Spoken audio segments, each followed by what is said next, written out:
అనుకున్నదంతా అయ్యిందండి.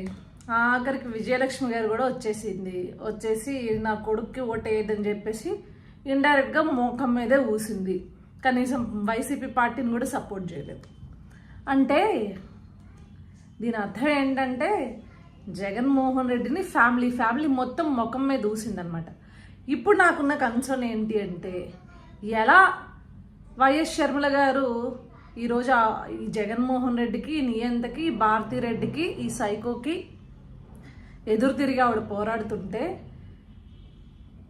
షర్మిల అసలు రాజశేఖర రెడ్డి గారు కూతురే కాదు అని చెప్పేసి ఏ రకంగా ఈ నియంత మాట్లాడించాడో, అదేవిధంగా ఇప్పుడు వైఎస్ విజయలక్ష్మి గారిని ఏమన్నా అసలు రాజశేఖర రెడ్డి భార్యే కాదంటాడా, లేకపోతే నా తల్లే కాదంటాడా అనేది వేచి చూడాలి.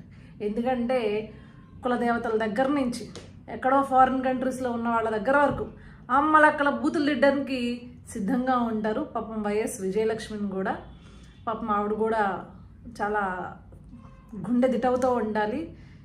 ఇలాంటి దరిద్రుడు నా కొడుకు ఆఖరికి తల్లి కన్నా తల్లి అని కూడా చూడకుండా నా పైన దాడి చేయిస్తున్నాడు అనేది ఆవిడకి తెలిసి వస్తుంది, ఖచ్చితంగా తెలిసి వస్తుంది. చెప్పాను కదా, వైఎస్ విజయలక్ష్మి బయటకు వచ్చి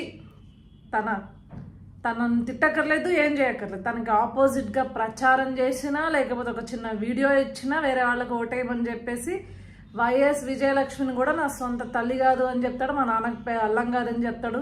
అంతటి సమర్థుడు జగన్ రెడ్డి అని చెప్పాను కదా. సో చూడండి, రాబోయే 2 రోజుల్లో ఇదే దాడి ఆవిడ మీద కొనసాగుద్ది.